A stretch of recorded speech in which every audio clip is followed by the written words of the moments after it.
I probably have to read this in an accent because it looks like it's written in one. Yes, I it went, is, and you yeah. should also read it with tears in your eyes. All right, Oh, okay. we're going to read it right now. All right, Tommy. I'll go ahead and I'll even put the poem on the screen for you guys. I went into a public house to get a pint of beer. The publican he up and says, "We serve no redcoats here." The girls behind the bar they laughed and giggled fit to die. I outs into the street again, and to myself says I, "Oh, it's Tommy this and Tommy that and Tommy go away." But it's "Thank you, Mr. Atkins" when the band begins to play. The band begins to play, my boys. The band begins to play.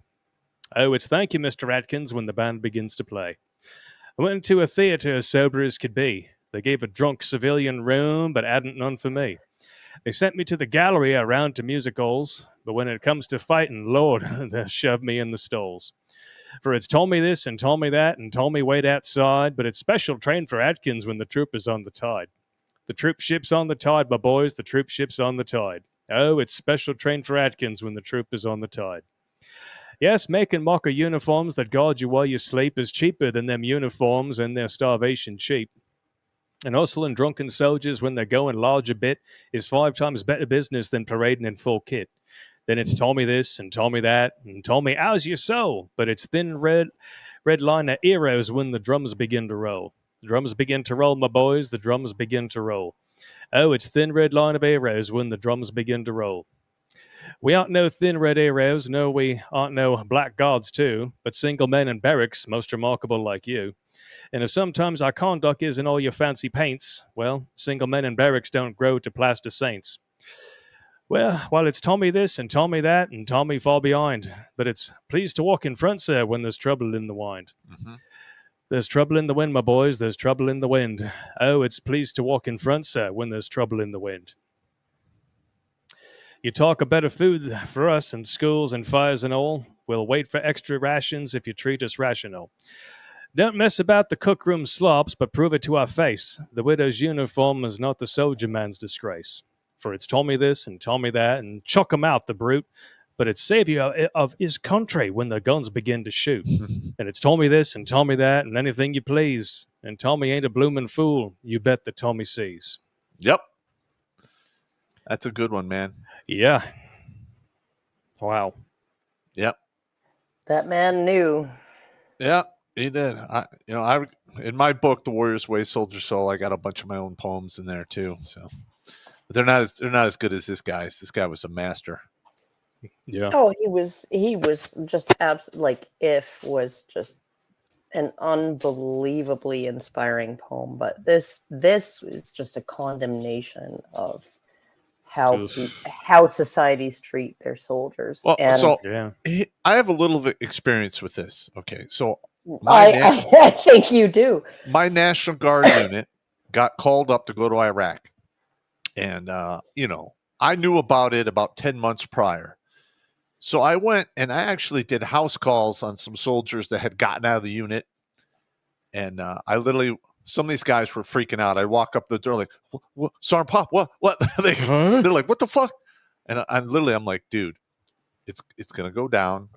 Do you want to watch it on the news or do you want to actually deploy? And I only showed up at the doorsteps of warriors. Okay. I went and talked to guys that I wanted to have in my ranks when the shit went down. I didn't want to have people that, that were forced to be there or something like that. Or just there to killing time or getting their college degree. But that's the way war is. You don't have to find warriors usually. Once the bells of war start ringing, they're at the gate waiting to go. The keeners, yeah. Yeah.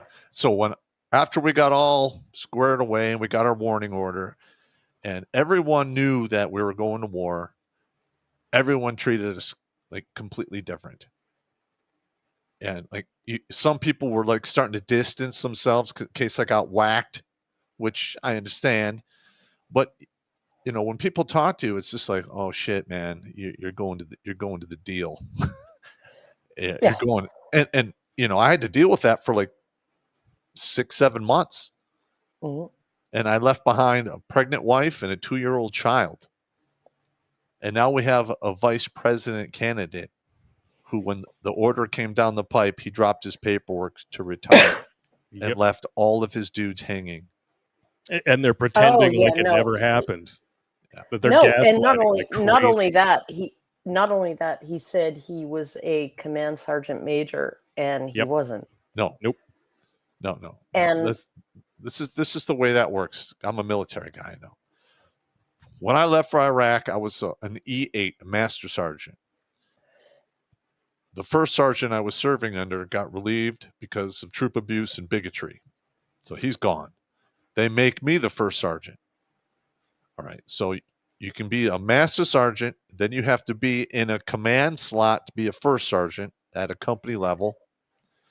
And then if I was going to get promoted again, you become a sergeant major, which is technically one below a command sergeant major. When you go to command sergeant major, you're actually sitting the commander's right seat, your left seat to the battalion or brigade commander. yeah. All right. So in the National Guard is where that craziness happens. And the only reason they take a master sergeant and stick him in a command sergeant major slot is because that individual is a yes man, a dick sucker, and an ass kisser. Oh. That's exactly why they do that. Now, he had another 4 years on his contract, and he fucking dropped his paperwork. Now, to actually retire at the rank of command sergeant major, he would have to do 3 years in that billet to retire at that rank. Yeah. All right. Fortunately for me, when I retired, I was basically an E7. I took an administrative reduction to go back active duty. So when it came my turn to get retired, I pulled out my orders and I said, I'm a first sergeant, so I retired as a first sergeant.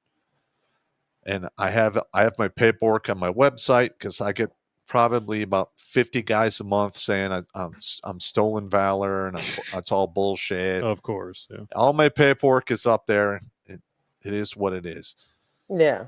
But this motherfucker had the command sergeant major on his challenge coin when he was a senator for years. Yeah. Like, what the fuck is that bullshit? I'm gonna get spun up. No, it's infuriating, right? Because my mom was in the Air Force, the Royal Canadian Air Force, but she didn't see any combat, and she never really bragged about it. And my sister served in the Royal Canadian Air Force for close to 30 years, right? And she never really bragged about she was deployed to Haiti during the attempt to reinstate Jean-Bertrand Aristide. I don't know if you remember that. I remember that. This is my opinion on Haiti. Carpet bomb the entire country, and then that's it. It's already been carpet bombed. Just done. Yeah, but get rid of it. Okay, yeah, no, but she went there when her first child was 5 months old, and she left that child with my parents for 6 months, and so it's like you go and you serve, and then you come. My sister has never bragged about because she's a medical officer. She never bragged about it being in some kind of combat zone. Yes, she was in a conflict zone, right? But not a active combat zone. Mm-hmm. She was working in a MASH unit, right? Effectively. Yeah, she was stitching and snitching. Snitching and stitching. Yeah. She wasn't snitching, but she was. No.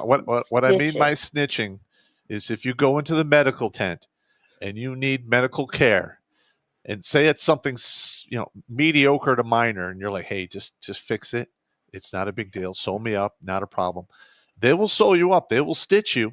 And then they snitched your chain of command that you had medical fucking care. And then you have to go through all of the fucking hoops of fire to get out from underneath that bullshit. Son of a bitch. That it's nothing bad. It's just what they do. They Oh snitch no, but and then they snitch. That's how it works. one of her complaints was because, like, at the time there was a Canadian soldier who'd been serving in the conflict in Bosnia, or just shortly after the Haiti thing, right, as a peacekeeper, and he had like this massive brain injury, and it was a Ooh. brain injury you could see. That's not a good one. It's bad, Yeah, right? no, definitely not a good one. It was like when your brains are exposed to sunlight, that's definitely bad. That's like a fourth eyeball. That's not good. no, when they actually cut part of your brain out and like your skull is concave in a spot. That's bad. Yeah, no, that's really bad. But and he got that injury because he wasn't issued a helmet. What the fuck? He wasn't issued a blue helmet. He was issued a blue baseball cap. That works, right? Yeah, no, that totally works. He got hit with a rock or something? No, machine gun fire. Oh, that'll do it. So he got the Trump Secret Service treatment. Yes, and Yeah. okay, so and What could go wrong? Yeah, no, and my sister was like, "This is the problem with the UN, right? Is that if you want to actually give your troops, your peacekeeping troops, ballpoint pens, you have to go through 13 stages of the command procedure to get that authorized." The UN right? is screwed like that. Yeah. Yeah. They're pinko commies, essentially, in capitalist clothing. Yeah, no, and she was just like, yeah, no, the reason this guy has that injury is because the UN didn't authorize the helmets to be distributed. Wow. Watch Grunt Speak live every Tuesday and Thursday at 8 p.m. Eastern. And if you want to join Pop for Supporter Sundays, go to redonkulous.com/donate and make a monthly pledge. A link is in the Meat Gazer box.